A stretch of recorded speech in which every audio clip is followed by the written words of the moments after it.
boa tarde, bom dia, boa noite. É, Feliz de estar aqui com os meus amigos Leandro, Vitor, Fernando, para conversarmos sobre um filme que eu amo de paixão, um filme que eu gosto muito, dentro de uma trilogia que eu gosto muito. E esse filme se chama As Invasões Bárbaras. É um filme de um cineasta canadense chamado Denis Arcand, e foi lançado em 2003. Então, As Invasões Bárbaras é um filme premiado, né? Teve algumas premiações importantes, teve uma boa recepção de crítica, e ele é uma continuação de um outro filme que se chama O Declínio do Império Americano, lançado em 1987, que é o primeiro dessa trilogia. As Invasões Bárbaras conta, então, a história, centraliza, vamos dizer, no fato do professor Remy, né, professor universitário Remy, ele está com câncer, está doente e está numa fase terminal, vamos dizer assim. Ele basicamente está para morrer. Então, a ex-mulher está ali junto com ele, né, apoiando, vamos dizer, né, tentando participar daquele momento. Ele está no hospital público do Canadá e começa a se desenvolver no filme uma série de contatos, conflitos, histórias com diversos personagens em torno da vida do Remy. Entre eles, o seu filho, o Sebastian. Se eu falar algum nome errado, vocês me corrijam, por favor. E a sua filha, que é a Silvane, ambos, de certa forma, distantes da vida dele.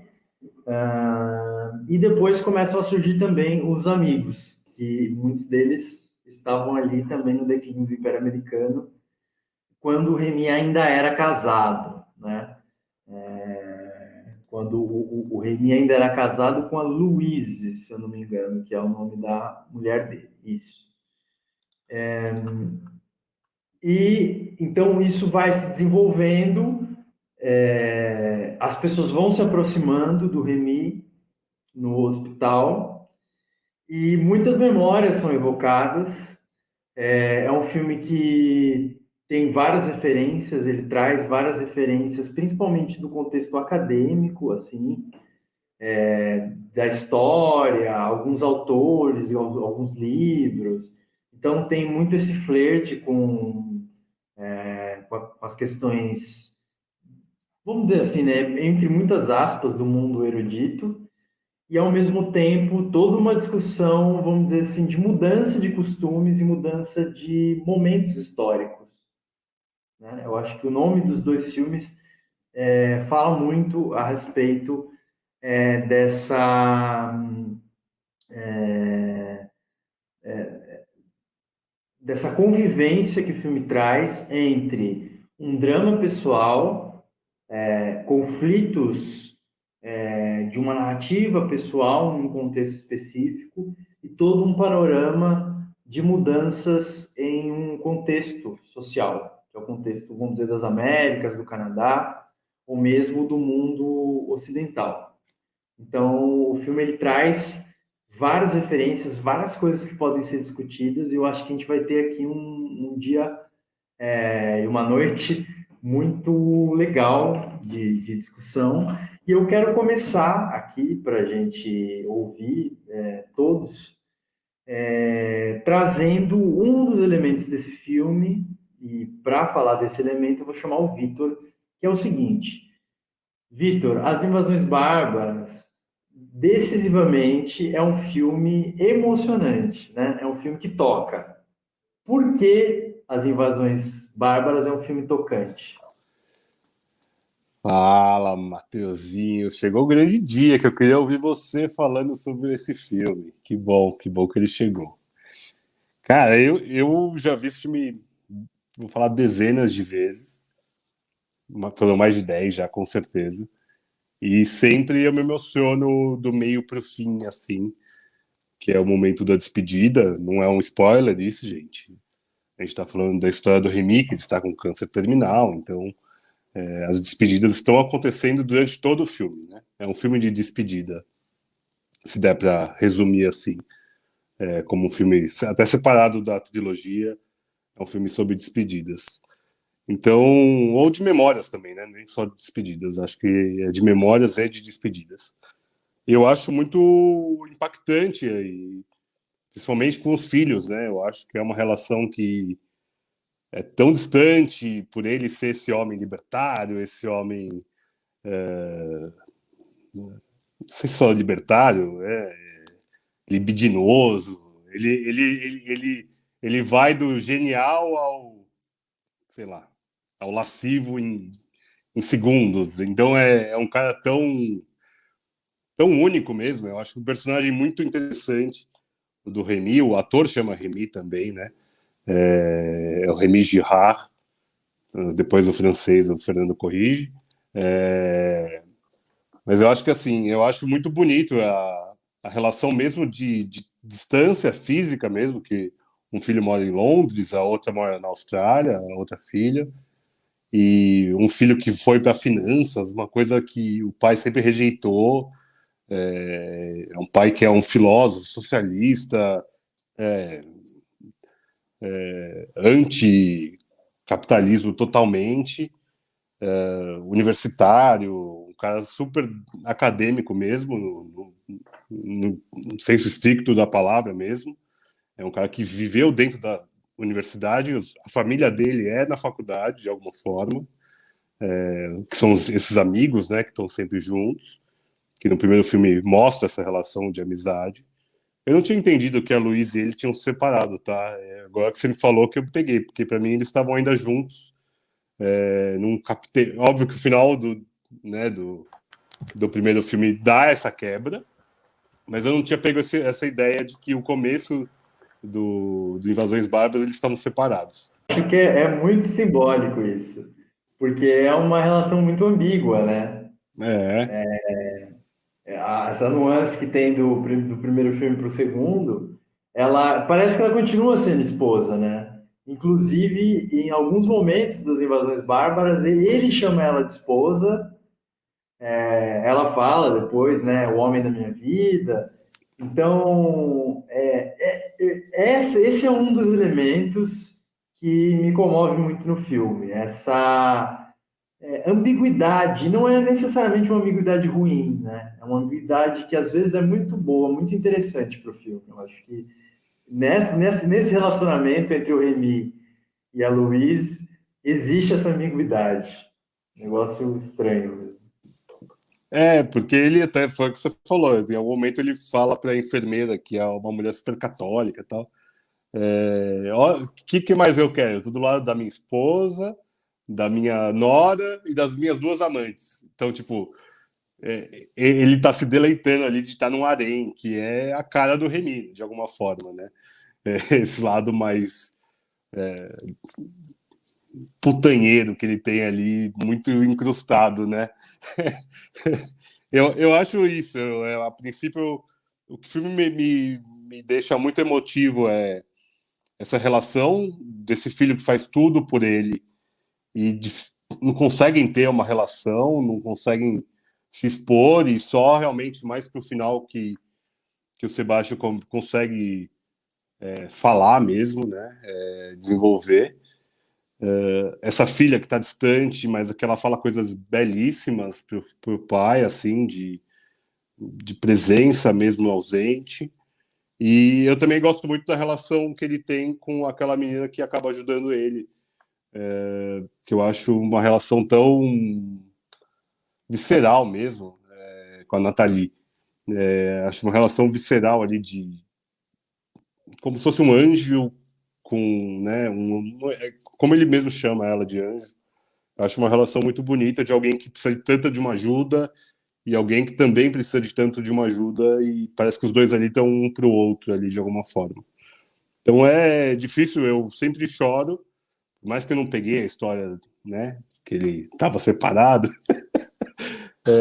Mas eu acho que tem essas... É muito dúbio tudo, né? Ele questiona muito tudo, né? Esse filme questiona muito o primeiro. Porque o primeiro eles são os inteligentes mais supremos do planeta, e aqui eles começam a questionar absolutamente tudo. Ele quer procurar um sentido da vida, eles questionam essa intelectualidade de alguma forma. Eu acho isso muito provocativo mesmo. Acho uma provocação muito interessante desse altar que a gente coloca, às vezes, a inteligência, de alguma forma. Muito bom, Vitor, muito bom. Eu vou dar sequência aqui, chamando os meninos para falar. E tem uma coisa que eu quero saber do Leandro, que é o seguinte: o filme, ele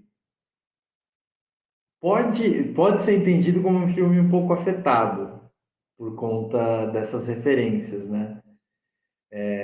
Eu quero saber o que você sentiu nesse sentido, assim, né, Lê? Tanto das invasões bárbaras com o declínio, mas ele soa como um filme intelectualoide, um filme que força, vamos dizer assim, a, a algumas referências mais eruditas, ou você acha que isso vem naturalmente, que é algo que é bem tranquilo? Boa pergunta. Não esperava respondê-la, mas vou tentar. Eu acho que para mim não soa, porque não é o caldo do filme. É um filme que não está no que é dito, né? E uma obra de arte, assim, acho que ela ganha bastante poder, porque justamente o que é dito não tem nenhuma importância, sobretudo nas invasões bárbaras, né? As atitudes dos personagens ali, elas ficam muito maiores, tem que chegar muito mais rápido para quem está vendo. Então, no sentido de conteúdo, é um filme para todo mundo, porque o conteúdo não é tão importante. Ele poderia estar falando de outros assuntos. Ele estaria justificando uma vida e as suas convicções de qualquer maneira, né? Porque você pode não saber qual ideologia você está defendendo, mas você tem as suas ideologias. E isso te compõe, mas é muito interessante porque aquilo ali, naquele momento, também não te sustenta. Às vezes, para você conseguir a dignidade que ele conseguiu ali naquelas últimas horas, ele precisa saber que ele precisa abrir mão de tudo isso, né? De que essa ideologia, essa intelectualidade, elas compuseram o meio. E até os fins no sentido de finalidade, né? Mas não o fim no sentido de final. Porque tudo que começou a ter significado ali nas últimas horas não estava nos livros, não tinha nada a ver com o que ele tinha estudado, muito pelo contrário, né? Então, esse fim que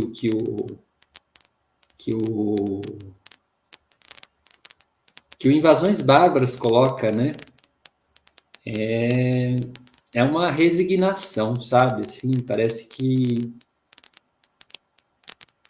Não sei, tem uma celebração do passado, tem uma ideia de que o futuro não vai ser tão bom, já que o presente também é precário e as pessoas estão mudando as maneiras como as coisas funcionam, né? Ele está num hospital público, né? E o hospital público, porque ele tanto lutou, não é o hospital público que o serve, porque o mundo caminhou numa outra direção. E eu tenho certeza que dentro da ideologia dele, dos ideais dele, não era aquele hospital que ele queria como estatal. Não eram aquelas condições de trabalho que as pessoas que ali têm deveriam... não são aquelas condições de trabalho que estão ali pelas quais ele dissertou, escreveu nos ismos que ele defendeu a vida inteira. Então ele tem que abrir mão das convicções para viver, para ter uma dignidade num momento que é crucial, difícil e de um mínimo de dignidade mesmo, um mínimo de dignidade. Todo esse mínimo de dignidade que ele tem, ele vai conseguindo ali pelo dinheiro do filho, né? Menos dor, um lugar onde ele possa receber os amigos, né? Últimas refeições decentes, né? E você pensar que todo mundo ficou no andar de cima, não teve a mesmo tratamento, porque não tinha uma pessoa que jogasse com aquele sistema daquela maneira, né? Como o filho era tão incisivo e tão corajoso até, né? Um cara que falou desde da diretora do hospital até o traficante para conseguir a heroína para suavizar a dor do pai ali. Então, esses ismos, eles são realmente é uma grande crítica do filme aos ismos, eu entendo isso, sim, né? Tem uma cena linda que eles sentam, né? Eu já fui nihilista, eu já fui marxista, leninista, eu já fui anarquista, né? Acho que eles só não foram artistas, mas eles passaram por tudo, né? E chegaram naquele momento.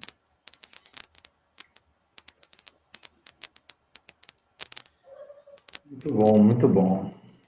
O único que eu lembro que eles falaram nós não fomos cretinismos, acho que é isso, né, que eles falam. Não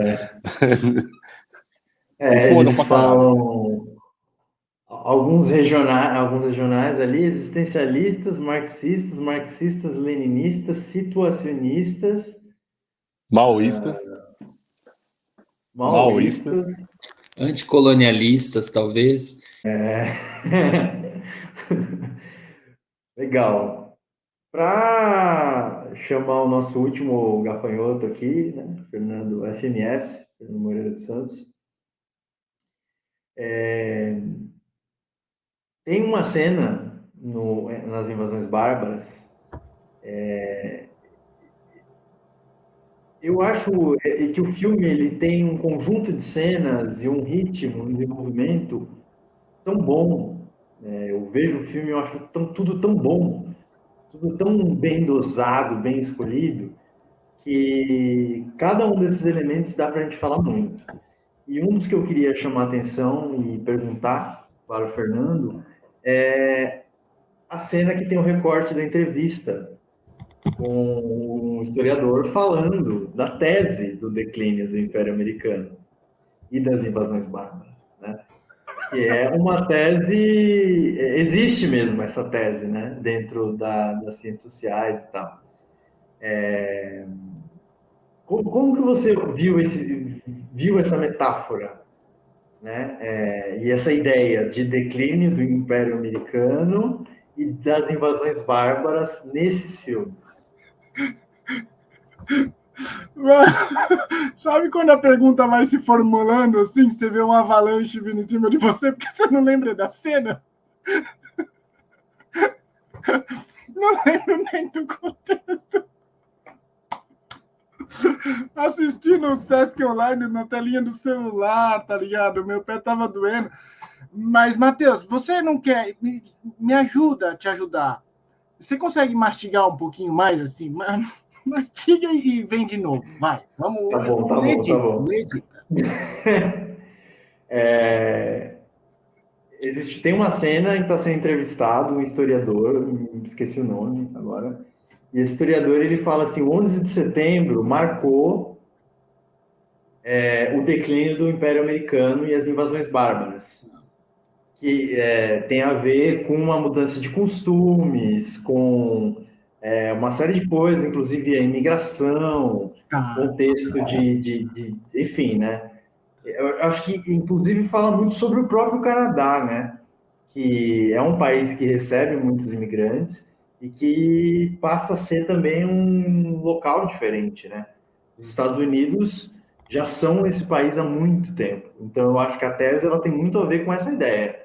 Os Estados Unidos serem um país que recebeu e continua a receber muitos imigrantes, pessoas de fora, com mudanças de costume, e a questão do 11 de setembro como uma ameaça simbólica ao domínio cultural, vamos dizer, né, do que a gente falava alguns episódios atrás aí, né, o soft power norte-americano.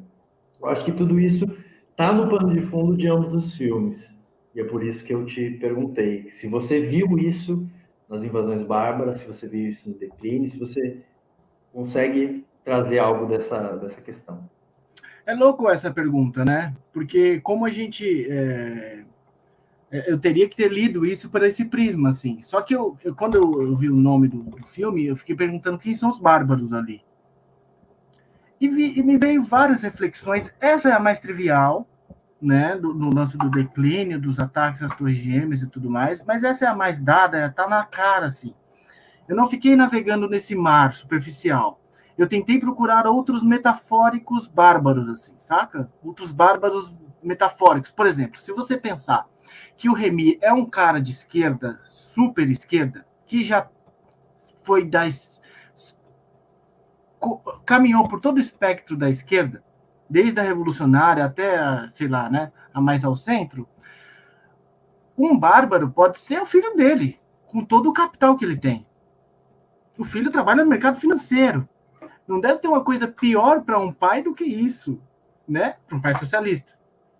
Você imagina o que vai ser se o Caetano, no futuro, for um Nicolas Cagezinho bolsonarista? O Vitor vai morrer, vai se sentir muito mal. Ele vai pedir a eutanásia e a gente vai estar na cama com ele acompanhando, tá ligado? Um outro bárbaro que eu percebi claramente no Canadá são os caras que fornecem heroína. Eles não são canadenses. E eles chegam a citar isso, assim, nas entrelinhas, né? Aí os bárbaros, que não sei o que, o policial dá a letra para depois... Entre linhas, não, eles falam italiano, é literal, né? É literal. turco. É literal. E sempre tem esse lance da xenofobia, né? Isso é uma coisa que está muito ligada ao mundo de hoje ainda. Eu não vejo isso melhorando, porque eu acho que a xenofobia não é só uma questão de preconceito, ela também é uma questão de... Não é só uma questão de consciência, mas ela tem impacto real na vida das pessoas. Assim, as pessoas tendem a pensar que os migrantes vão tirar ali, os estrangeiros vão tirar ali necessariamente o trabalho que elas têm, porque eles aceitam receber valores de salário menor, né? Então é uma coisa que pega na vida real das pessoas. É um problema que a gente só consegue melhorar melhorando a distribuição de renda no mundo, né? Melhorando as condições sociais para que todo mundo possa viver no seu país sem necessariamente ter a obrigação de se retirar do seu país, porque seu país está tendo uma guerra civil, não tem como você viver porque a moeda está uma bosta, tem uma ditadura, tudo isso. Mas eu gostei mais de pensar essa vertente, saca? A própria mina que injeta a heroína nele é uma estrangeira, é uma bárbara, né? E nesse sentido você pode pensar também no declínio, né? É um declínio. A tese, voltando um pouco agora para o lance da tese do declínio do Império norte-americano, como você quer chamar, é uma tese que existe desde a década de 50 e foi criada pelos próprios americanos. Então não é uma coisa propriamente nova, porque os americanos, na verdade todos os países têm isso, só que os americanos têm um pouco mais, porque eles criam inimigos internos para se justificar, criam inimigos externos para se justificar internamente. Ao longo da Guerra Fria foi a União Soviética. Acabou a Guerra Fria, foi o terrorismo talibã do Afeganistão, etc. Acabou o terrorismo, agora é a China. Amanhã ninguém sabe quem vai ser.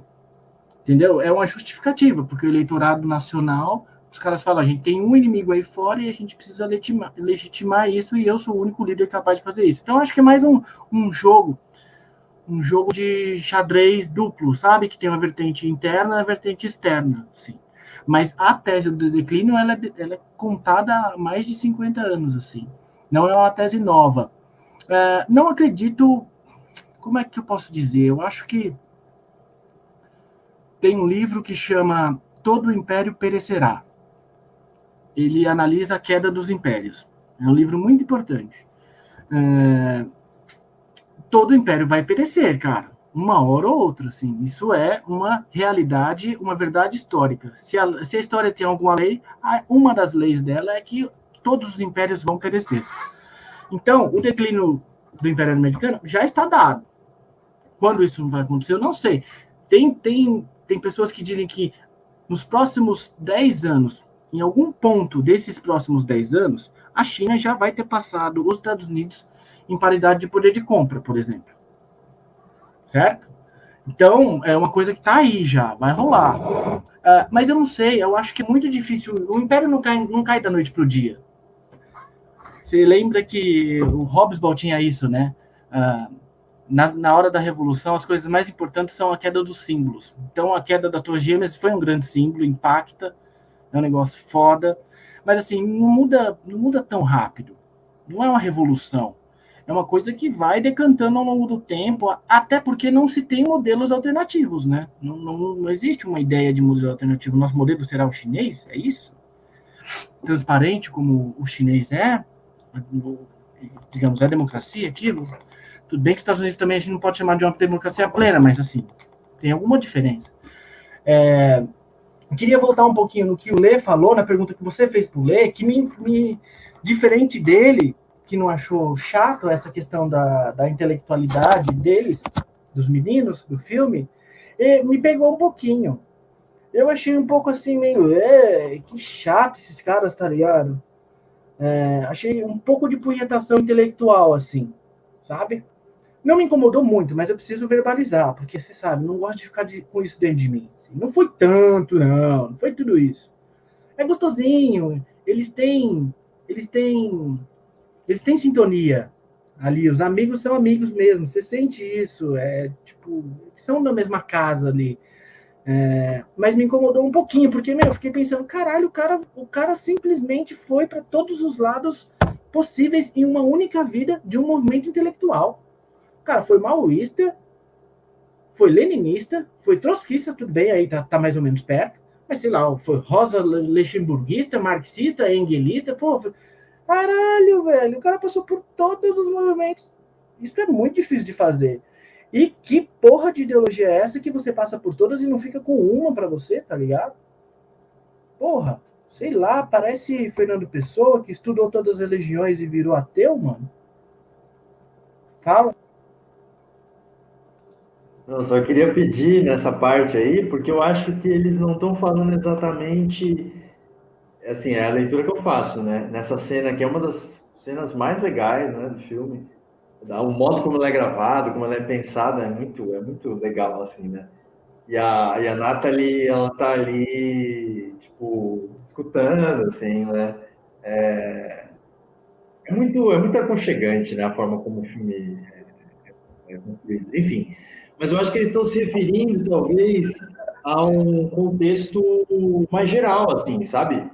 Tipo, talvez da academia canadense ou de um grupo, sei lá, vamos supor assim, né? Os socialistas da academia passaram por diversas fases também, né? Então, não necessariamente eles estão falando deles próprios, né? Eu acho que eles estão falando, tipo, nós fomos, no sentido assim, nós, acadêmicos, socialistas, intelectuais, eu acho que pode ser interpretado também dessa forma. Não sei. Não sei não. Mas eu só queria pôr pra fora essa questão aí. Só isso.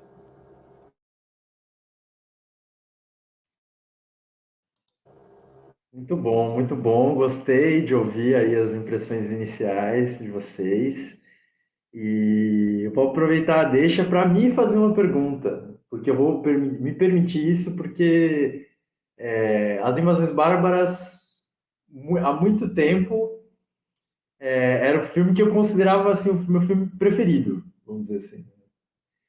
E quando vocês disseram, talvez a gente vai fazer As Invasões Bárbaras, eu me questionei, né? Se eu ainda tinha essa ideia de um filme preferido, né? E ao rever o filme, eu entendi, né? Porque que ele é que eu gosto, assim, né? De chamar ele de um filme favorito. Eu acho que é só mais uma brincadeira, assim, da gente ter essa ideia de um filme favorito. E eu acho que eu posso ainda dizer que ele é meu filme favorito. E a minha pergunta é, para mim mesmo, né? Vamos dizer assim, que eu me fiz, né? É uma pergunta que eu me fiz. É por que eu acho esse filme tão tocante, né? E por que eu acho esse filme tão... Por que ele me marcou tanto, esse filme?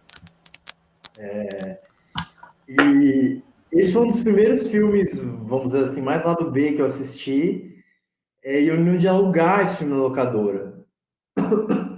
E achar muito bizarro o fato do nome dele ser As Invasões Bárbaras. Como o Leandro até trouxe, né? A questão que mais à frente a gente vai trazer no top, né? Mas...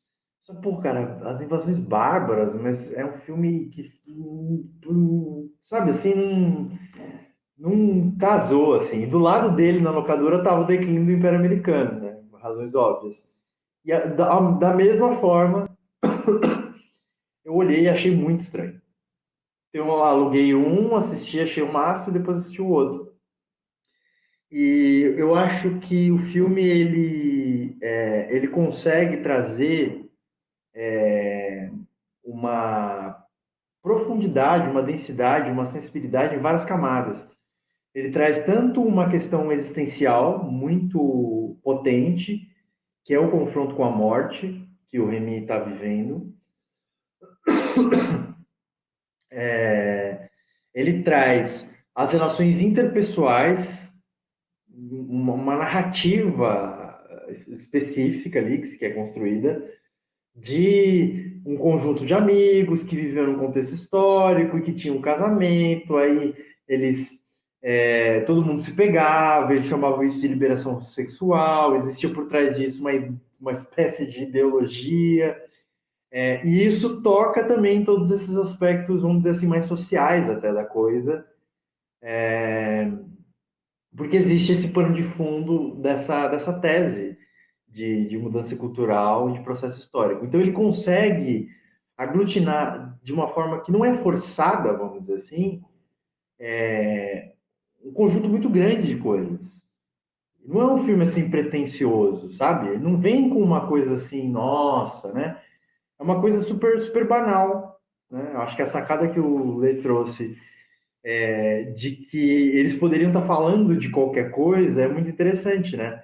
A gente tem um certo requinte ali nos diálogos, algumas referências, mas tem um cerne ali da coisa, que é, de fato, uma pessoa vai morrer, ela tem preferências, ela tem conflitos, estão acontecendo várias coisas à volta, as outras pessoas que estão à volta estão também com seus conflitos e com as suas vidas. De repente, de alguma forma, todo mundo para num privilégio, assim, né? Que é, assim, um privilégio que todos gostaríamos, de certa forma, de viver, né? Todo mundo para ir ter com o Remy e estar ao lado dele para viver a passagem dele. O pessoal pega o avião, vem, tudo, etc e tal. Então, a condição de vida deles, a condição burguesa de vida deles, eu acho que isso também é algo que, né, dessa vez que eu vi, me soa assim muito, né? O Claude, inclusive, né? Que ele faz até uma brincadeira, né? Eu sou diretor do clube cultural de estudantes, sei lá, né? Em Roma e tal, né? E é como se eles quisessem dizer assim, no final, talvez a gente só quisesse mesmo curtir a vida, né? Que é aquilo que fez o Remy vibrar, né? Essa vibração do Remy. Essa vibração do Remy é uma coisa assim que cara, é arrebatador, assim. Ele é um personagem muito sedutor. Ele é um personagem cativante pra caramba. Do leito de uma cama, né? Ele é cativante quando ele constrói argumentos históricos e fica discutindo lá com a freira, né? E é engraçado que a freira adora ele, cara. Ele é magnético, cara. Ele é um personagem magnético. As pessoas se aproximam dele e ficam apaixonadas. Porque sabe-se lá o que ele faz, assim, né? Então ele fica falando de toda aquela comparação em termos de como o século XX foi melhor, vamos dizer, né, do que nós vivemos séculos atrás, por conta da quantidade de mortes, que foi muito maior nas guerras anteriores, etc. e tal. E toda aquela discussão que a freira está querendo convencer ele, vamos dizer assim, né, de aceitar o mistério. Tem até uma parte que ela fala, aceite o mistério, né? E ele é convicto nisso, assim, né? Ele é tão convicto a ponto de, numa cena, quando ele está conversando com o filho dele, na van, ele fala, olha, eu queria um sentido. A freira apresenta para ele um sentido, mas aquele sentido não é suficiente. Então é como se ele não tivesse concluído, né? A morte do Remy é uma morte prematura. Ele não conseguiu concluir o trajeto dele. Ele não considera que ele tenha feito nada grandioso. E por isso tão trágico, né? Porque, na verdade, ele viveu muito a vida. O que ele viveu? O vinho, as mulheres, o que ele fala lá, né, para a Natália? O vinho, as mulheres, os livros. O vinho, as mulheres, os livros. Né? E essa trinca, inclusive, ela orna com toda a elegância do filme. O filme é muito elegante, eu acho tão elegante, tão gostoso, assim, né? Quem não queria ter o Claude como amigo, que chega com acho que é o Alessandro, que é o marido, o namorado dele, é um casal assim, puta, eles são muito elegantes, assim, muito bonitos, muito interessantes. E a dupla de amantes, que são as amigas, na verdade, né? Que é a Dominique e a Diane, elas têm assim uma química, uma relação entre si, todos se conhecem, eles têm uma profunda ligação, apesar da distância, né? Então é um conjunto tão grande de elementos trágicos, assim, coisas brilhantes na vida, né? Como se fossem pequenos focos de brilho numa vida que é de certa forma insignificante, assim, né? Então o filme traz isso com muita grandeza. Em todos os sentidos. Porra, quando eles estão falando, por exemplo, né? Pô, deitei rios de espermas para algumas atrizes, né? Dançarinas e tal, e traz alguns focos, inclusive da Françoise Hardy, é assim, Fernando? Que é a cantora, a atriz que interpreta a linda música que encerra o filme, chamada A Amizade, né? Em francês. E esses takes, né? Ah, tem essa, tem aquela e tal. Isso faz a gente ter uma pequena viagem ali por um período histórico, assim, um sonho, né? Assim, um grande sonho. E isso é uma grande conexão com o filme anterior, porque o filme anterior, eles ainda existe uma esperança, vamos dizer assim, numa grande mudança de costumes e de uma vida diferente, né? De uma outra forma de vida. E eles tentam a todo custo fazer aquilo valer, de certa forma, pensando na questão da revolução sexual. Só que, ao mesmo tempo, a gente já vê ali que a coisa está embananada, né? Porque tem um monte de conflitos, né? O filme anterior ele é mais engraçado, ele é mais cheio de conflitos, uma coisa meio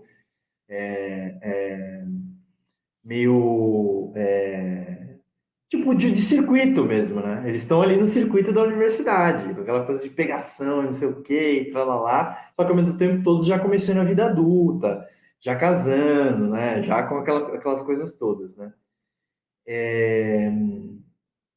E eu acho que, fundamentalmente, para encerrar aqui a pergunta que eu fiz a mim mesmo, eu acho que tudo isso, todos esses focos de luz que o filme traz,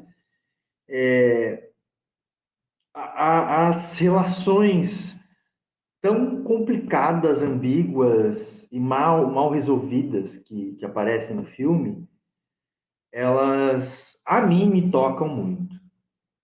Principalmente a relação do Remy com o Sebastian, que é o filho, porque o Sebastian, ele se dedica pra caramba pelo pai, ele é um cara pragmático, e eu acho isso tão bonito, assim, eu acho... eu fico até emocionado de falar assim, ele é um cara pragmático, cara. E é isso que o faz tão importante, assim, tão mágico ali naquele momento. Porque o pai, até a parte que ele faz, eu queria que ele tivesse lido pelo menos um livro na vida. Ele quer dizer que, na verdade, ele, vamos dizer assim, né, é um cara que não se interessava por questões mais intelectuais, assim, né? Ele se interessava por questões talvez mais cognitivas, né? Questões mais da natureza das ciências exatas, até porque depois ele fala, né, que fez, né, matemática e estatística, puxando para aquela outra cena muito ambígua e muito louca, que é ele conversando no carro com o detetive. O detetive fala, não, fiz psicologia e criminologia, né? E volta novamente a questão da formação, né? Um filme muito universitário, assim, nas referências que ele traz, né? E a relação com o cara ali é muito ambígua também, né? Tipo, ele chega lá, tipo, ó, eu quero comprar droga, polícia, me mostra onde que tá a droga. É um negócio assim, é de uma transparência, assim, bizarra. E ao mesmo tempo, a narrativa mostra que o detetive ele nutre uma certa simpatia pelo cara, né? O detetive acaba falando assim, é isso, assim, né? O que fazer, né? E a Nathalie tem os problemas com a mãe, que é a Diane, e ao final, quando tem, né, a despedida, as duas também se abraçam, tem um momento ali daquele êxtase, aquela coisa louca. E a mulher, que a gente já comentou, a ex-mulher dele, que está ali o tempo todo presente. Então eu acho que que a gente percebe é que tem coisas e conflitos que a gente não muda e as pessoas não passam a se gostar de repente e as pessoas permanecem com seus conflitos, com seus problemas e com as suas desavenças, mas ao mesmo tempo em alguns momentos isso cai assim, sabe? Em alguns momentos isso por algum motivo desaparece e eu acho que a capacidade do filme de trazer isso à tona é assim realmente ímpar, de mostrar o como às vezes é uma pessoa que a gente não tem a menor identificação, que a gente odeia, que a gente tem uma história ruim, se torna, de repente, um amigo, uma amiga, um cúmplice, uma companheira, um companheiro, dadas as circunstâncias, dada a tragicidade e a fatalidade das circunstâncias que a gente simplesmente não controla.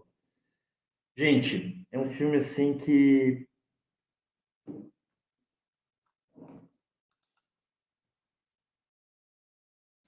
Eu gostei da auto-pergunta, foi maravilhoso, Matheus. A sua auto-entrevista eu gostei demais, cara. Muito bom. É muito bom ouvir, né, quando a pessoa gosta pra caralho. Puta, eu acho muito bom. A cena que você falou do Remy lembrando das pernas das mulheres e tudo mais, pra mim é uma referência boa de Cinema Paradiso, do final do Cinema Paradiso, que não é com pernas, né, com beijos, mas acho que me remeteu muito quando eu revi pela última vez agora para falar agora. Falei, caraca, isso aqui é muito Cinema Paradiso. Muito bonita essa memória. Depois do Matheus é difícil falar alguma coisa. Eu queria só comentar um pouco que eu acho que o primeiro filme ele é mais chato intelectualmente. Porque é muito mais referências e eles estão ali mesmo é uma masturbação mental total ali. Porque eles misturam tudo, é a putaria com os conhecimentos filosóficos e acadêmicos, que eles ficam ali jogando, e tem um menino, né, um loirinho, que nem tá nesse segundo filme, mas que fica ali meio perdido, ele tá meio que tateando, ele, nossa, eu quero ser igual a esses caras aqui, mas eu não sei se eu quero, eu só quero pegar essa véia aqui mais gostosa. Ele tá meio perdido ali, mas ele tá tentando captar todo esse tipo de informação. E eu me sentia, sempre que quando eu vejo o primeiro, eu falo, caraca, eles jogam tanta coisa aqui que me parece mais essa verborragia barata. O segundo não acho tão ruim assim. Não que eu pegue todas as referências. Acho que eu pego 01, mas tem muito menos, e acho que o roteiro é muito mais bem fechado nesse segundo, por se não falar exatamente sobre isso, sobre a inteligência, sobre o mundo acadêmico, ou sobre os ismos mesmo que a gente está falando aqui. E acho que o filme é muito sobre essa desconstrução daquele primeiro filme. Porque o primeiro filme é essa exaltação da inteligência, exaltação. Em algum momento nesse segundo ele até pergunta: a inteligência sumiu?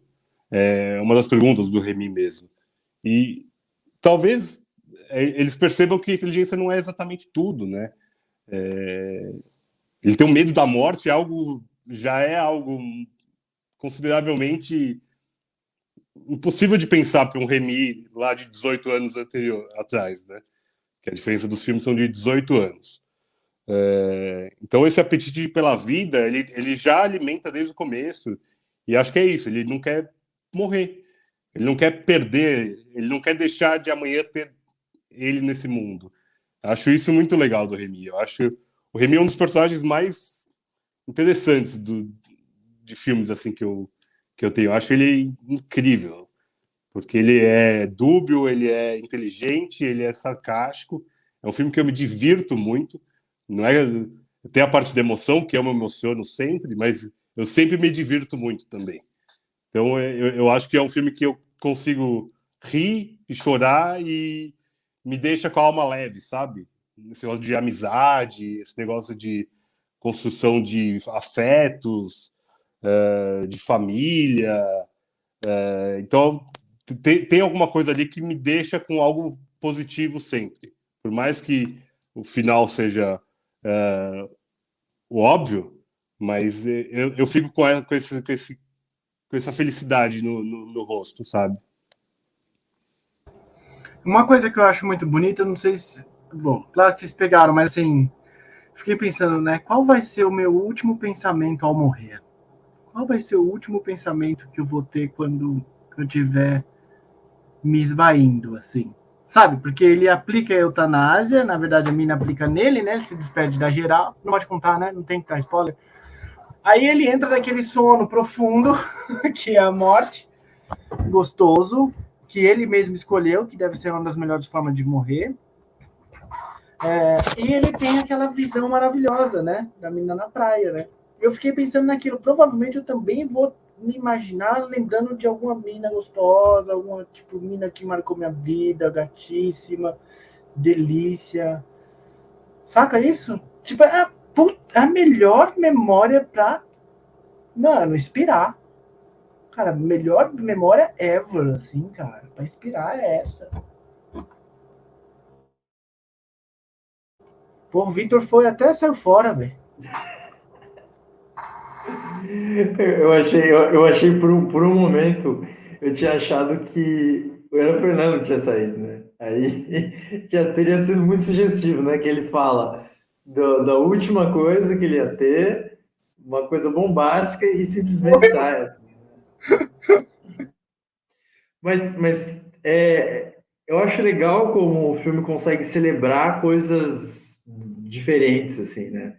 O filme celebra a elegância, celebra o conforto, celebra o sexo, celebra o amor, celebra a amizade, a serenidade e a mudança, né?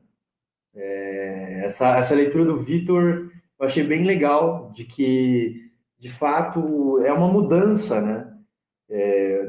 Do primeiro para o segundo filme, eles são outras pessoas, eles envelheceram e eles perceberam que muito do que era antes já não é mais, né? E é gostoso, assim, porque, por exemplo, né, a Dominique fala, né, a minha fonte de prazer agora é uma Toshiba, que fica, né, ou seja, é como a gente também ia assistindo as pessoas se reinventando com o tempo, né? Eles, de certa forma, colocavam muita coisa no sexo, né, na sexualidade, naquele momento. Porque isso é sugestivo também, né? Um tempo de prosperidade econômica, um tempo de abertura cultural e política. E aí a questão da sexualidade ela sempre vem à tona, né? Agora, por outro lado, né? Eu acho que as invasões bárbaras ela pega o início de um momento que é um momento de muito mais austeridade, um outro contexto histórico também.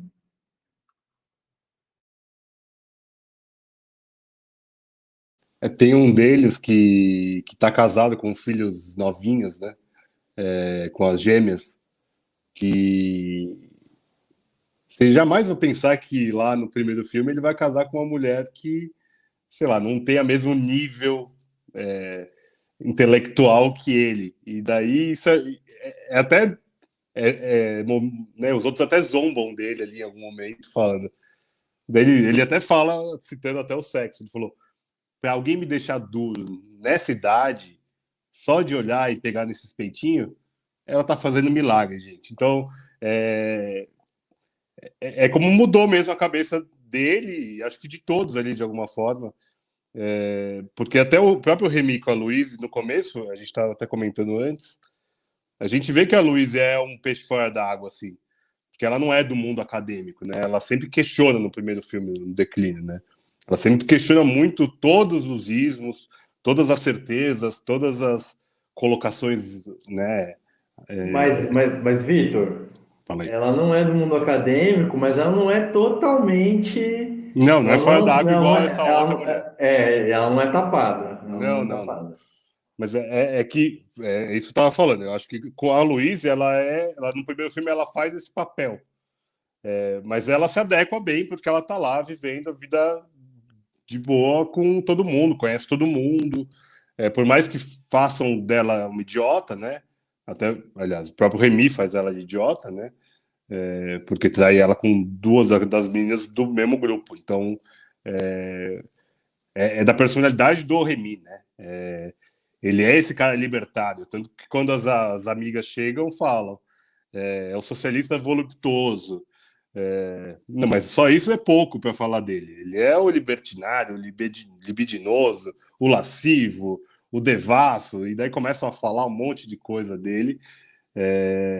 Porque é isso, ele é isso, né? Eu acho que é um personagem que é muito interessante mesmo, cara.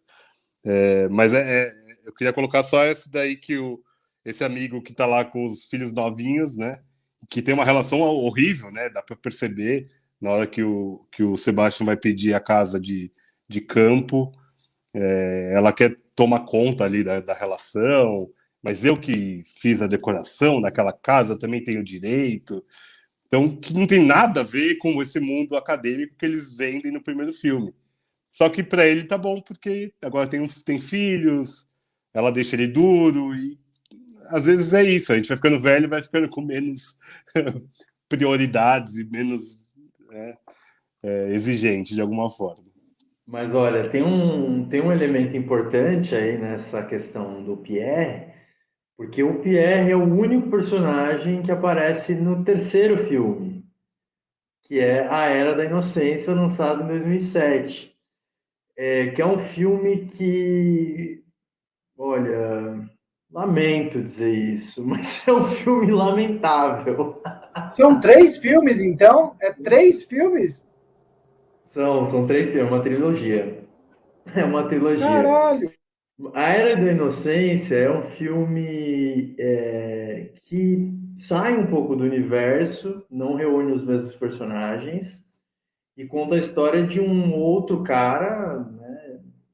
Enfim, de um cara que ele tipo, não tem uma relação familiar muito boa, os filhos não estão muito aí para ele. A mulher dele, ela, tipo, é uma vendedora, assim, mó bem-sucedida, e tá mais ligada com o rolê dela, da empresa dela, e, tipo, tem um amante, e ele vive meio que um mundinho dele, assim, né? E no mundinho dele, ele vive numa fantasia, que é uma fantasia em que ele é um grande herói, assim, um galã, um cara fodão, que, tipo, pega as minas mais top de todas, assim, né? Então, ele é o conquistador. E o filme é meio que isso, assim, sabe? Tipo, não tem mais muito do que isso. E o Pierre, ele aparece numa cena trabalhando num guichê de aposentadoria. E aí esse cara, né, que é o protagonista do filme, ele tá com uns problemas de dívida lá, ele vai lá pedir um empréstimo, sei lá, essas coisas de sistema de seguridade social e financeiro de outros países que a gente não sabe exatamente como funciona. Mas ele é lá que está o Pierre. E eu não me lembro exatamente, mas não chega a se dizer que o nome dele é Pierre nem nada, é o mesmo ator, então subentende-se que seja ele. E ele fala que a mulher separou, que ele separou da mulher, que a mulher ficou com tudo e que ele perdeu a aposentadoria da universidade por algum motivo e foi trabalhar lá, tipo, no INSS, tá ligado?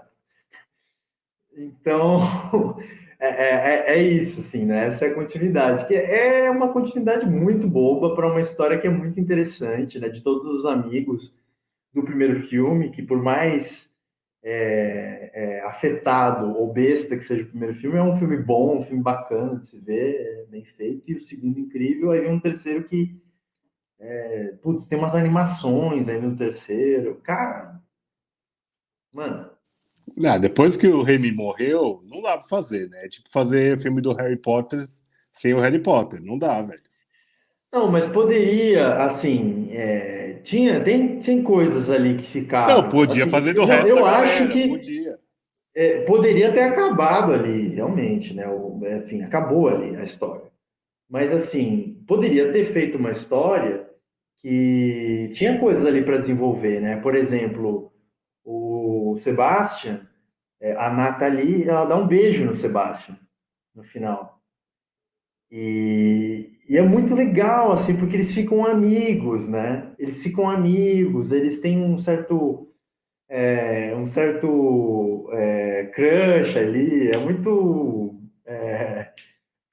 Eu shippei esse casal. Não, achei legal também, porque. E ela fala: não, você é super certinho, você é o cara perfeito, com a noiva perfeita, com a filha perfeita. E quando eles estão lá na Omar, casa. deixa eu... Não, desculpa, só uma coisa rapidinha que me veio aqui. Acho que eu perdi o timing de falar isso quando você falou que porque era o seu filho, o seu filme favorito, mas assim, são universitários, né? Professores universitários e tal. Você curte pra caralho essa galera, né? Tipo, você é um cara acadêmico, você curte academia, pá. Então, eu acho que na hora. Eu lembro que eu assisti, eu falei, entendi porque o Matheus tem isso aqui tatuado na bunda, sabe? O título desse filme tatuado na bunda, porque, meu, é muito foda, muito a cara dele, sabe?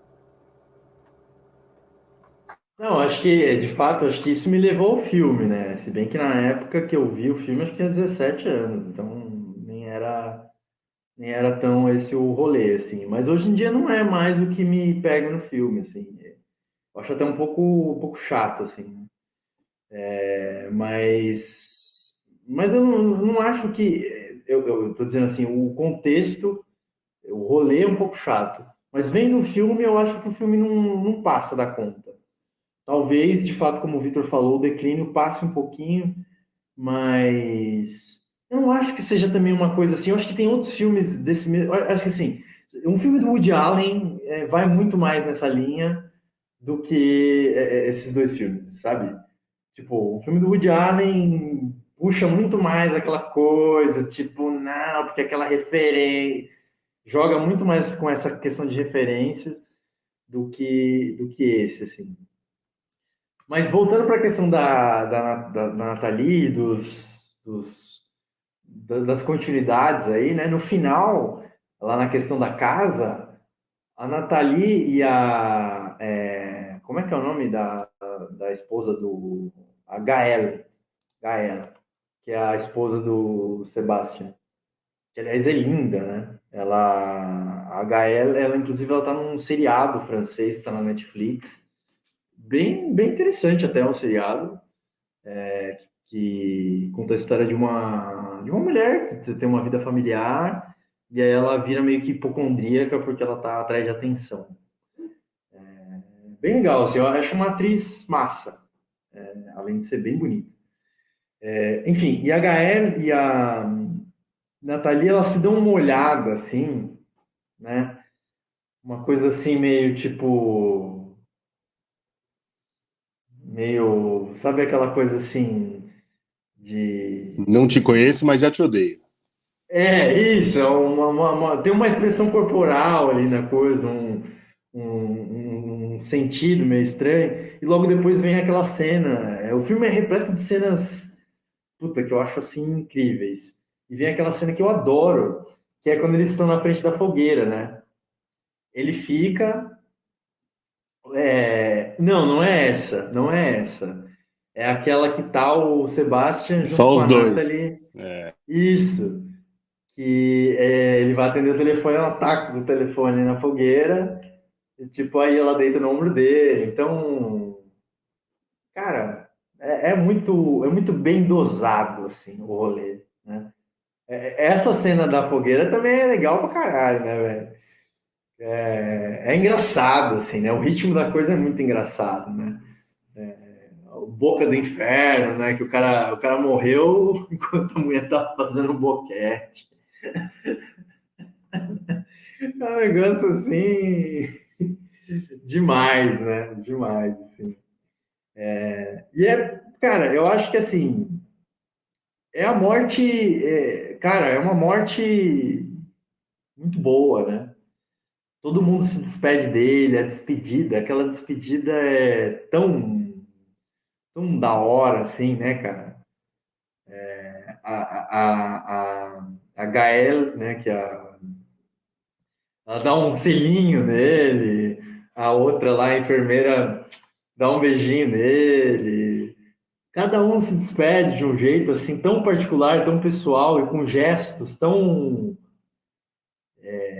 Eu acho muito legal como eles pensaram esses gestos, né? Inclusive aquela cena que é muito. Aquela imagem que é muito forte do filme, que geralmente está nas publicidades, que é quando o filho pega, abraça ele, eles ficam com a testa colada. E. Putz, é muito foda, cara. E o ator, o cara que faz o Sebastian, eu acho bom pra caralho, assim. Ele cria um personagem tão legal, assim, um personagem tão. Ele é todo chatinho, assim, mas ao mesmo tempo ele é meio. Ele é super generoso, né? É curioso isso, assim, né? Como a gente se surpreende com esse personagem, né? Ele parece ser um cara tão mesquinho, tacanho, mas ao mesmo tempo ele é extremamente generoso. Putz, paixão demais, cara. Tudo que eu falo desse filme me dá mais tesão. E eu fico feliz de tê-lo assistido novamente, assim como o Vitor eu já vi umas 10 vezes. E assistir novamente e achar tão foda, velho. Eu assisti uma vez só, os dois, e de cerveja, até meio mal a primeira vez, porque eu não lembrava desse caso do World Trade Center explodindo. Achei um filme bom, assim, pá. Mas, tipo, só bom, assim, pá. Tá ligado? Não é. Você sente, você dá uma jorrada, assim, deliciosa de gozo, né? Com o filme. Eu sinto uma parada que é um filme massa. Eu gosto muito do lance do paradoxo da vida, né? Que é aquele lance de, à medida que a vida vai se acabando, a gente vai acabando gostando mais dela, saca? Esse bagulho é muito. Ensina muito isso, assim. E eu tenho começado a sentir isso, porque eu já tenho quase 40 anos, cara, e, tipo, tá legal. A gente pensa melhor quando, à medida que a gente evolui, a gente começa a ter mais clareza, tá ligado? Clareza é fundamental pra gente. E acho que à medida que a gente envelhece, com muitas aspas, a gente passa a aproveitar mais as coisas importantes da vida, saca? Por causa dessa clareza, assim. Pelo menos é o que eu sinto depois que o Ian nasceu, depois que eu virei pai. Essas coisas, tá ligado? Acho que o filme toca muito bem aí. Mas beleza, é um filme massa, assim. É que pra mim não bateu tanto. Talvez é porque eu não queira ser um professor universitário ou porque eu já não tenho tanto apreço pela ideia do socialismo, ou porque, não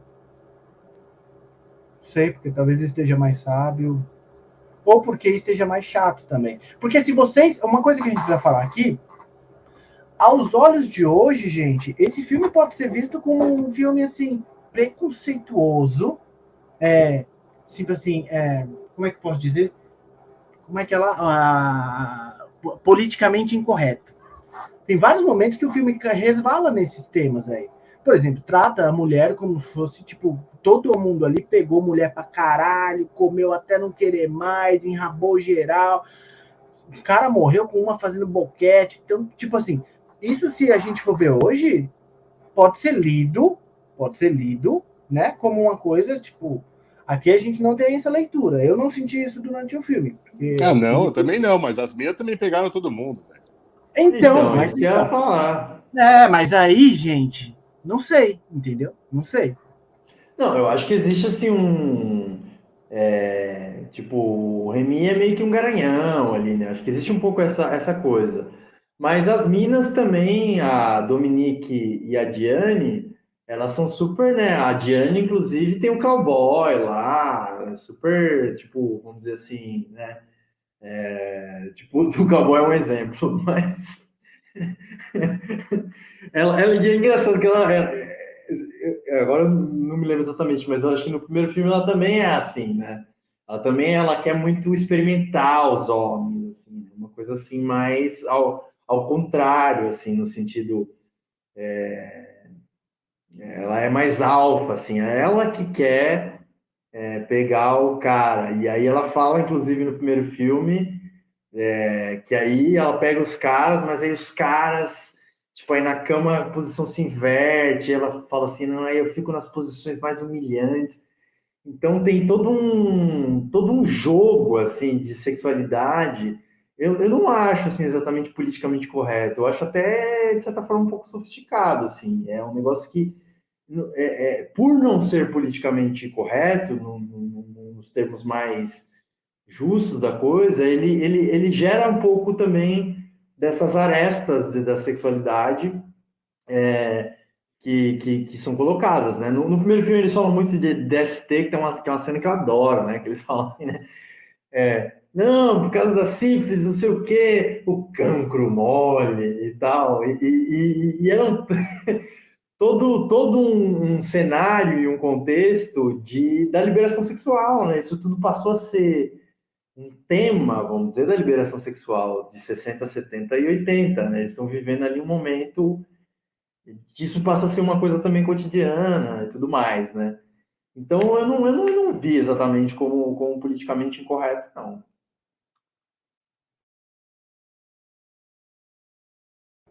Talvez eu tenha viajado.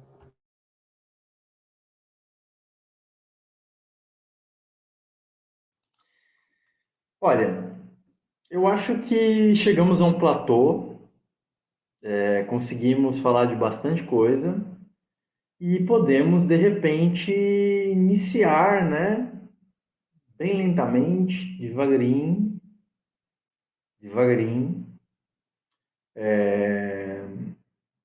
o nosso top, que vem hoje com uma sugestão, como dizia o Carlão, do Manolê, que é top, não compre o filme pela capa, ou não compre o filme pelo seu título. Não julgue o filme pelo seu título, como está aqui embaixo.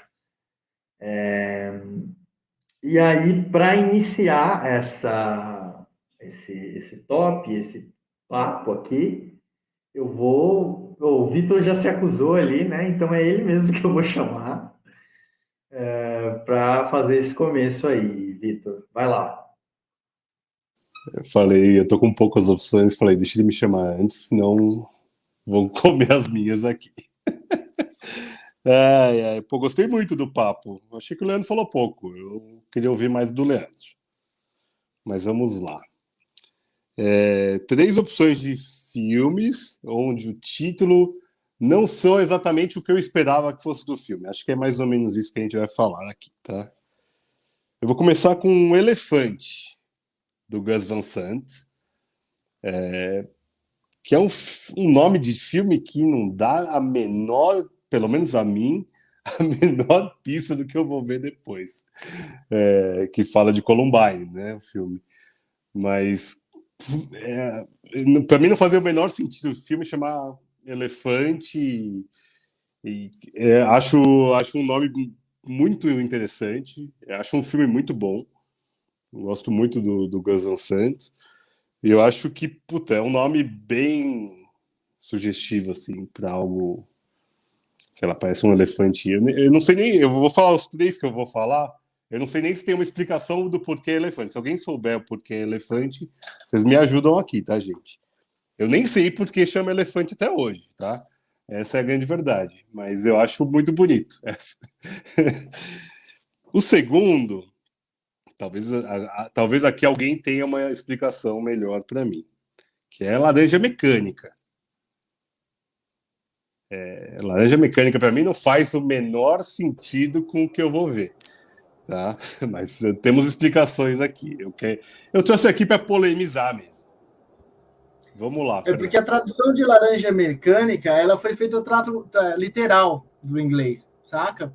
E Clockwork Orange. E essa é uma expressão que significa meio que porra louca. Então, Laranja Mecânica é um porra louca, saca? Que a Agora faz tradução foi todo feita sentido. literal, é uma expressão. Mas faz sentido, porque a primeira vez que eu vi esse filme, eu pensava no time da seleção de futebol da Eu Holanda. também. Mas E tem. depois que eu soube dessa gíria, não sei, uma gíria, uma expressão idiomática de loucão, né? É um Clockwork Orange. Para Mas nós acho que faz muito sentido. tem uma derivação aí do Laranja Mecânica, que é tipo uma coisa que se consome a si próprio, né? Uma coisa meio voraz, assim, né? Vorazão. Quem faz essa referência é o Belchior, né? No álbum Alucinação. Como é que é mesmo? Mas o fantasma do terror, que a Laranja Mecânica anuncia. Ele tá fala da violência urbana, vamos dizer assim, né? Ele puxa a referência do Laranja Mecânica para falar de um sistema voraz que cultua a violência. Que foda, que da hora, mano. Não sabia dessa leitura, não. Olha, gente. Viu? Então faz sentido, não tem nada a ver mesmo, gente, tá? Você não vai ver uma laranja com motor no filme. Não tem. Eu fiquei esperando em algum momento, não veio, tá? O terceiro é um filme de um cara que faz filmes bizarros.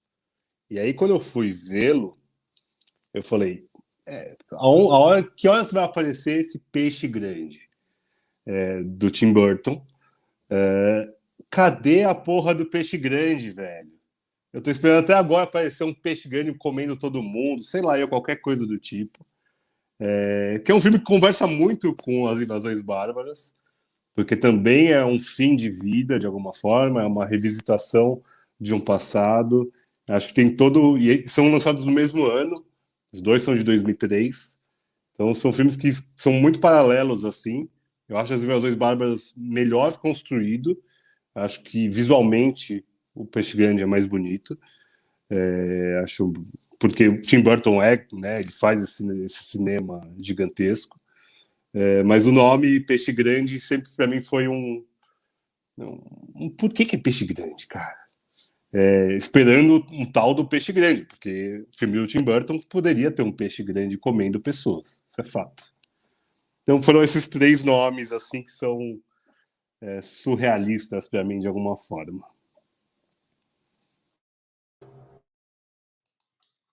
Muito bom. Leandrinho?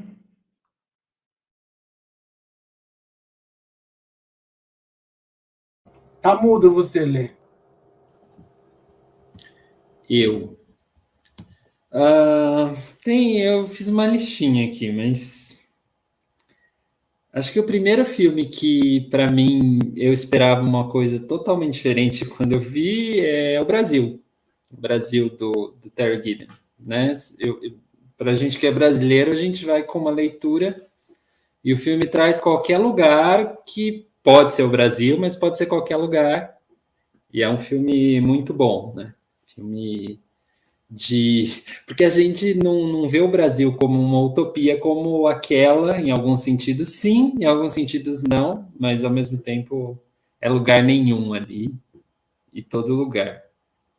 Brasil.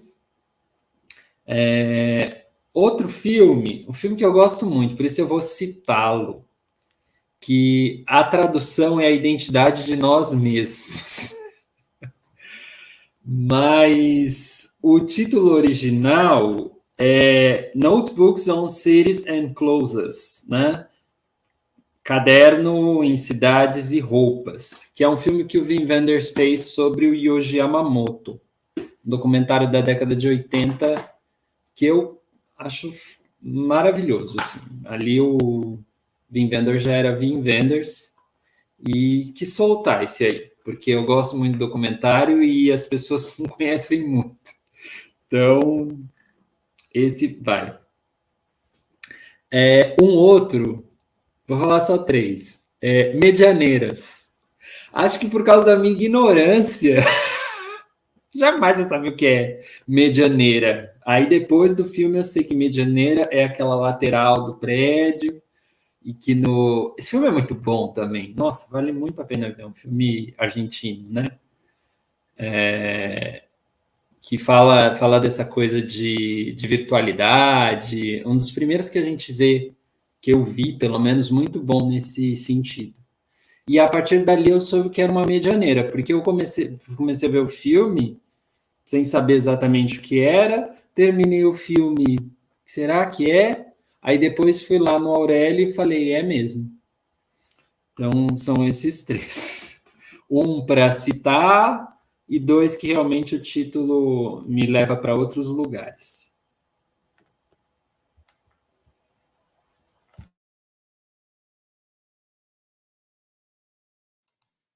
Fernando, meu amigo, eu vou te chamar agora, cara. Beleza. Eu acho que, sabe quando você tem aquela impressão de que você não entendeu o tema da redação? Tipo assim, lembra da FUVEST?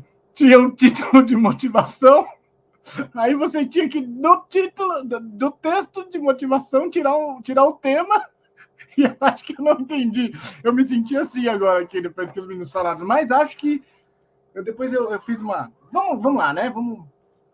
Vocês também serão condescendentes, amigáveis, a gente tá aqui numa roda de amigos, tá todo mundo bem, é bom estar sempre aqui, então vamos lá, a gente se ajuda aí. Lá vem. Primeiro filme que eu acho que o título não tem nada a ver com a história, se eu acho que é isso mesmo que eu peguei a ideia, é aquele do George Clooney chamado Amor Sem Escalas. Amor Sem Escalas.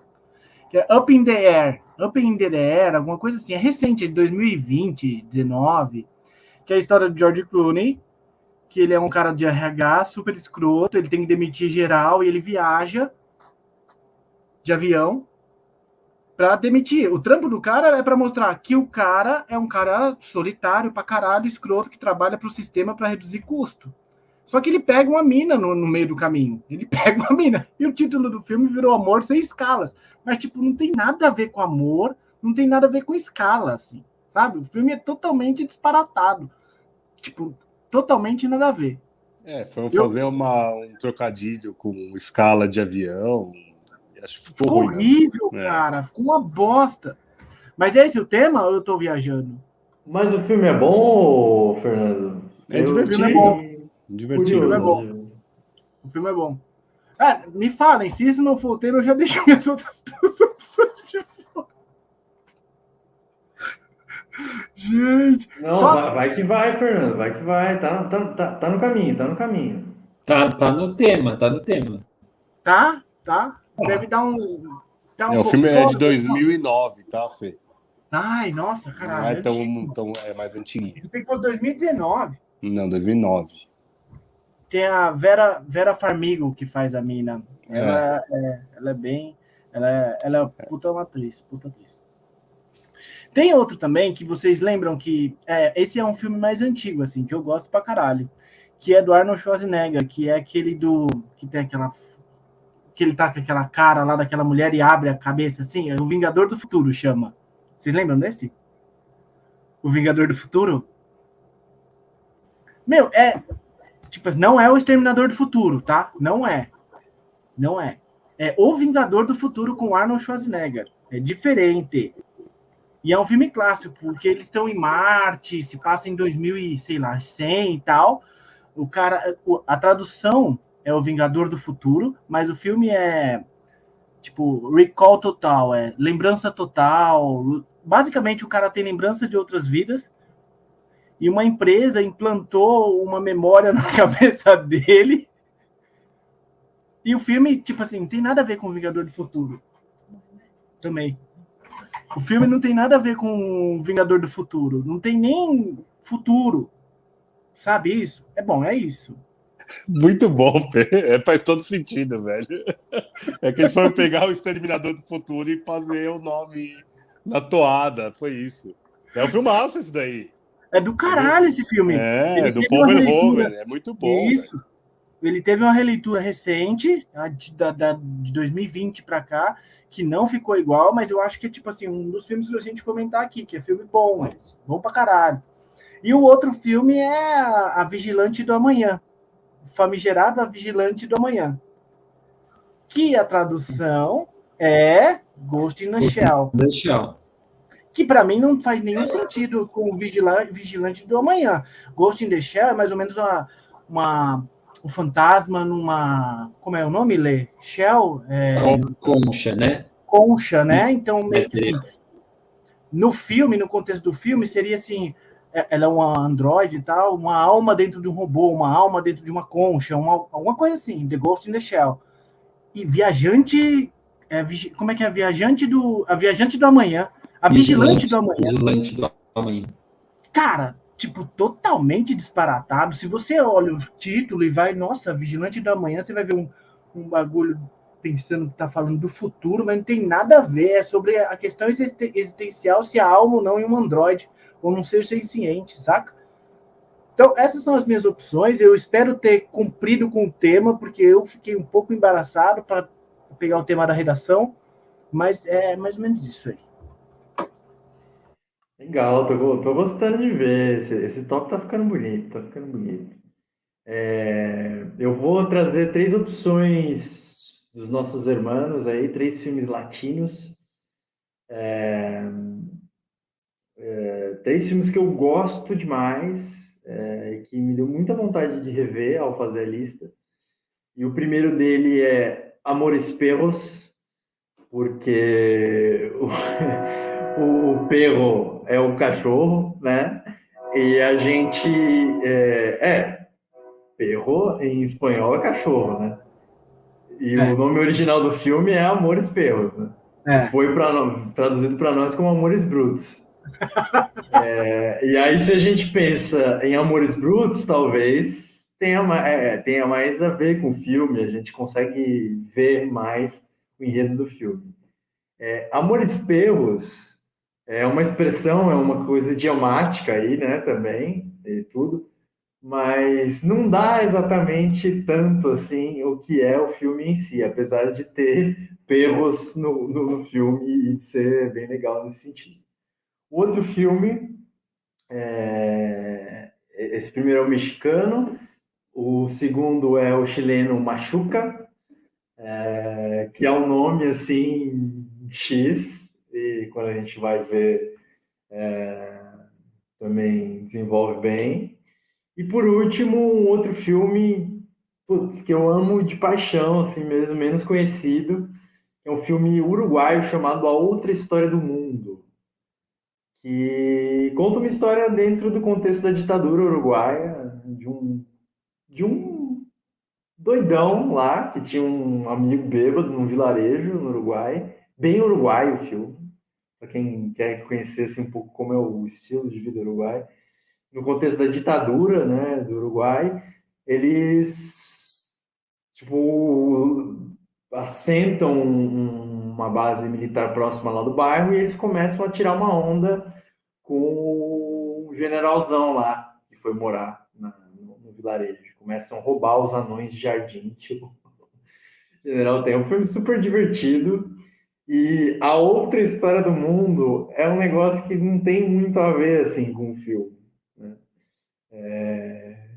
Eu não vou desenvolver tanto aqui o porquê disso, senão seria meio chato, mas é um filme bem legal que vale a pena. E menção honrosa, tem que ter, eu tenho que ter uma menção honrosa, para Na Natureza Selvagem,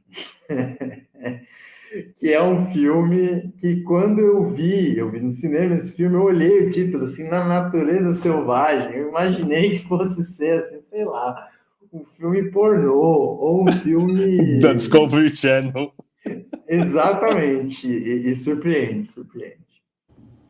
O Matheus tem que enviar o Na Natureza Selvagem.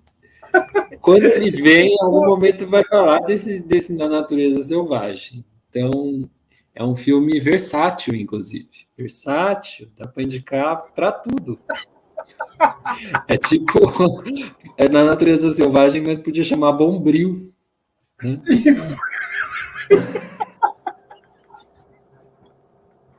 Ah, senhor!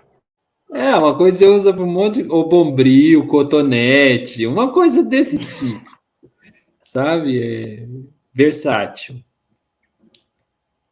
Gostei, Matheus. Gostei da lista.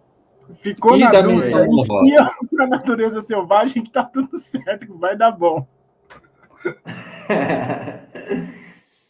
Sabe um Gente, filme que não tem nada a ver com a capa e hoje o título é tão forte, tanta gente já viu, e eu vou fazer a menção aqui, que é um filme do Buñuel, A Bela da Tarde. Primeira vez que eu fui ver esse filme, eu imaginava algo completamente diferente. Que você vê a Catherine Deneuve no pôster, na capa, e você acha que vai ser um filme bonito, né? Mas ele mostra um lado muito obscuro da personalidade humana ali. E chama Bela da Tarde. Filme que a gente podia comentar um dia. Podemos, vale bem a pena. Parece que é um filme de sessão da tarde, né? A Bela da Tarde. Não pode ver de tarde, não, gente. Mas só para lembrar, a gente já comentou filmes que o nome não tinha nada a ver com o filme. Chorão, não chorou nenhuma vez. Tava lá, não chorou. Mentira, não tem nada a ver. Que mais? Operação Dragão, não aparece nenhum dragão no filme. Nenhum dragão. Isso é um absurdo. Esses dois que eu lembrei, assim. tem um que é legal, que é o Estômago, né? Um Estômago é filme foda. assim que Bom você não nome. sabe muito o que esperar, né, do filme quando você vê esse nome. Gente, foi um grande prazer, foi uma honra falar sobre As Invasões Bárbaras, filme de 2003 de Denis Arcand, e também o declínio do Império Americano, e para aqueles que tiverem coragem, a Era da Inocência. Valeu, amigos. Foi bom terminar esse ciclo com vocês. Foi bom conversar sobre esse filme hoje. Um beijo, bom dia, boa tarde, boa noite para você que nos ouviu. Siga os Sessões no Instagram, siga os, siga-nos no YouTube, curte, compartilha, faça tudo que você possa fazer internetisticamente com isso que você está consumindo agora, seja um vídeo, seja um áudio. Isso nos fará felizes. Valeu! Valeu!